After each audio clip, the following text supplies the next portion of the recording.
নমস্কাৰ মৰমৰ ছাত্ৰ-ছাত্ৰীসকল, কি খবৰ তোমালোকৰ? আশা কৰো তোমালোকে ভালে আছা আৰু তোমালোকৰ পৰীক্ষাখিনিও ভালে গ'ল।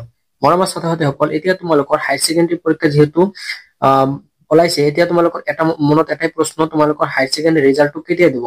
তোমালোকৰ বহুতে প্ৰশ্ন সুধি আছে। সো তোমালোকৰ কাৰণে আজি মই লাষ্ট 5 ইয়াৰ্ছত তোমালোকৰ হায়াৰ ছেকেণ্ডাৰী পৰীক্ষাৰ ৰিজাল্টসমূহ কেতিয়া দিছিল আৰু তোমালোকৰ 2025 চনৰ ৰিজাল্টটো কেতিয়া দিব, সেই সকলোখিনি তোমালোকৰ তথ্য সহকাৰে এই ভিডিঅ'ত আলোচনা কৰিম। সো তোমালোকে ভিডিওটো স্কিপ নকৰাকৈ প্ৰথমৰ পৰা শেষলৈকে চাই যোৱা।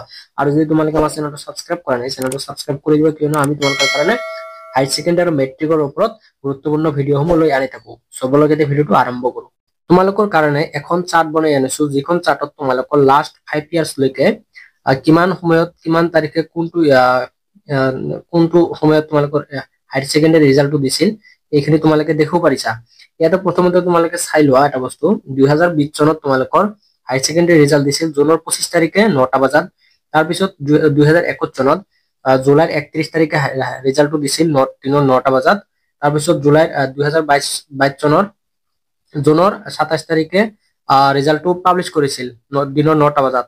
আৰু তোমালোকৰ 24 চোৱা মে আৰু জুনৰ 6-9 তাৰিখে দিছিল 9টা বজাত, দিনৰ 9টা বজাত ৰিজাল্টটো পাবলিশ কৰিছিল। কিন্তু ইয়াৰ পৰা এটা বস্তু ধাৰণা পোৱা যায় যে তোমালোকৰ যিটো ৰিজাল্ট হ'ব এইটো তোমালোকৰ জুন নাইবা মেৰ ভিতৰত থাকিব। কিয় কৈছো এনেকুৱাকৈ, তোমালোকে একটা বস্তু ভাল কৰে তোমালোকে অবজাৰ্ভ কৰি লোৱা, এই ৰিজাল্টসমূহ যে দিছে এই তিনিওটা ৰিজাল্ট তোমালোকৰ 22ত 23ত আৰু 24ত কেতিয়া দিছিল? তোমালোকৰ জুন আছিল 2022ত তোমালোকৰ জুনত দিছিল ৰিজাল্টটো, আৰু 2022ত জুনত দিছিল ৰিজাল্টটো।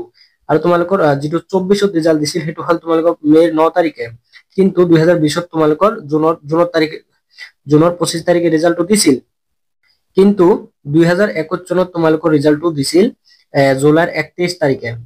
জুলাইৰ 31 তাৰিখে ৰিজাল্টটো পাবলিশ কৰিছিল। আৰু তোমালোকৰ 2021 চনত পেণ্ডেমিক চলি আছিল, সেইবাৰ কৰোনা পেণ্ডেমিক, সেইকাৰণে ৰিজাল্টটো দিয়াত অলপমান ডিলে হৈছিল, মানে পিছুৱাই গৈছিল। কিন্তু তোমালোকৰ বিনা পেণ্ডেমিকত যিখিনি ৰিজাল্ট দিছিল সেইখিনি তোমালোকৰ জুন আৰু মেৰ ভিতৰত ৰিজাল্টটো দিছিল। কিন্তু ইয়াৰ পৰা তোমালোকৰ এটা বস্তু ধাৰণা কৰিব পৰা যায় যে তোমালোকৰ 2025 ৰিজাল্টটো সেইটো তোমালোকৰ মে আৰু জুনৰ ভিতৰত থাকিব তোমালোকৰ ৰিজাল্টটো। ঠিক আছে, তোমালোকৰ 2025 ৰিজাল্টটো কিহত থাকিব? তোমালোকৰ মেৰ আৰু জুনৰ ভিতৰত থাকিব। অকল মে আৰু জুনটো এইটো গম পালো আমি, কিন্তু কেতিয়া দিব তোমালোকৰ? অকল এটা দুটা মাহত ৰিজাল্ট দিয়া সম্ভৱ নহয়, কিন্তু কেতিয়া দিব এইটো তোমালোকে ভাবি আছে ন। তোমালোকক এটা কথা কৈ দিও, তোমালোকৰ মেৰ লাষ্ট উইকত